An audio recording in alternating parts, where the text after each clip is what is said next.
வணக்கம். என்னுடைய பேர் சையதுங்க. Green care Coimbatore.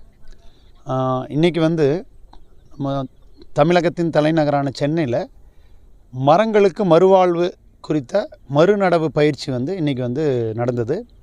அதில் 4 மாவட்டங்கள், குறிப்பாக சென்னை, காஞ்சிபுரம், செங்கல்பட்டு, திருவள்ளூர், இந்த 4 மாவட்டத்தை சார்ந்த வனத்துறை அதிகாரிகள் இந்த பயிற்சியில் கலந்துக்கிட்டாங்க.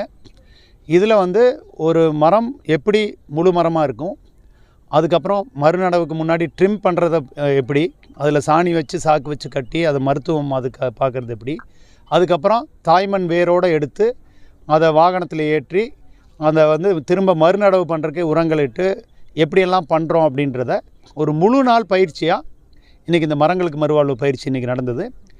இதில் ஒரு 100க்கும் மேற்பட்ட வன அதிகாரிகள் கலந்து கொண்டாங்க. அதுபோல் தன்னார்வலர்கள், அந்த கட்டுமான நிறுவனத்தினர், நெடுஞ்சாலைத்துறை அதிகாரிகள், நம்ம ஈசிஆர் சாலையில் நீலாங்கரையிலிருந்து அக்கறை வரைக்குமான சாலை விரிவாக்க பணிகளுக்காக ஒரு 97 மரங்களை மறுநடவு செய்கிற பணியில் உள்ள நிகழ்வு தான் இது. இந்த பணியில் குறிப்பாக ஆலமரம், அரச மரம், வேப்ப மரம், புங்க மரம், அப்புறம் வாகை மரம், இது போன்ற நம்ம மண்ணின் மரங்களை மறுநடவு செஞ்சிட்ருக்கோம். இன்றைக்கி பண்ணின மரம் மகிழ மரம் அப்படின்ற ஒரு மரம். இது போன்ற மரங்களெல்லாம் மறுநடவு செய்கிற பணிகளை அக்கறையோட தமிழ்நாடு அரசு வனத்துறையில் உள்ளவங்க நாங்களும் தெரிஞ்சுக்கணும் அப்படின்னு சொல்லி வந்திருக்காங்க. அதில் அவங்களுடைய கேள்விகளும் இதனுடைய சார்ந்த கேள்விகளும் கேட்டாங்க. நிறைய வன அதிகாரிகள் சார் எங்களுக்கு மறுநடவு பண்ணுறதுல ஒரு சில இதில் வளருமா வளராதான்னு தெரியல அப்படின்னாங்க. அதுக்காக நாங்கள் மறுநடவு செஞ்சு இதுக்கு முன்னாடி வச்சுருக்கிற மரங்களையும் பார்த்துட்டு அது வளர்ந்துருக்கிறத பார்த்து ரொம்ப மகிழ்ச்சி அடைஞ்சாங்க. இது போல் மரங்களை மாற்றி நட்டால் வளரும் அப்படின்னா நாங்கள் அந்த கட்டிங் ஆர்டர்ஸ் கொடுக்கும்போதும் வளரக்கூடிய தன்மையுடைய மரங்களை மறுநடவு பண்ண சொல்கிறோன்னு ஒரு அக்கறையோடு சொன்னாங்க. அதுக்கு தாய் மண்ணெல்லாம் போட்டு இப்போ முடிகிற வரைக்கும் இது கூட இருந்து தொடர்ச்சியாக அந்த பணியில் ஈடுபட்டிருந்தாங்க. மகிழ்ச்சியாகவும் இதை பற்றி கற்றுக்கிட்டோன்றதையும் சொன்னாங்க. ரொம்ப இதாக இருந்தது.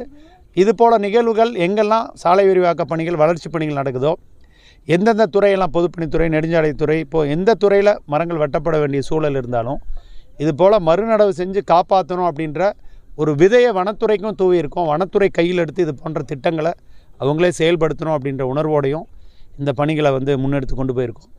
ஒரு மனநிறைவான ஒரு பணியாக இருந்ததுன்னு சொல்லி இன்றைக்கி நம்புகிறோம் சார்.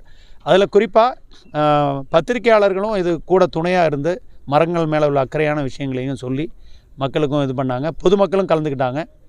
ஒரு நல்ல நிகழ்வாக இன்றைக்கி இருந்ததுன்னு சொல்லி நாங்கள் நம்புகிறோம். நன்றி. எந்தெந்த மாவட்டத்திலேருந்து இந்த வன அதிகாரி வந்திருக்காங்க? மாவட்டங்கள் பார்த்திங்கன்னா காஞ்சிபுரம், செங்கல்பட்டு, திருவள்ளூர்,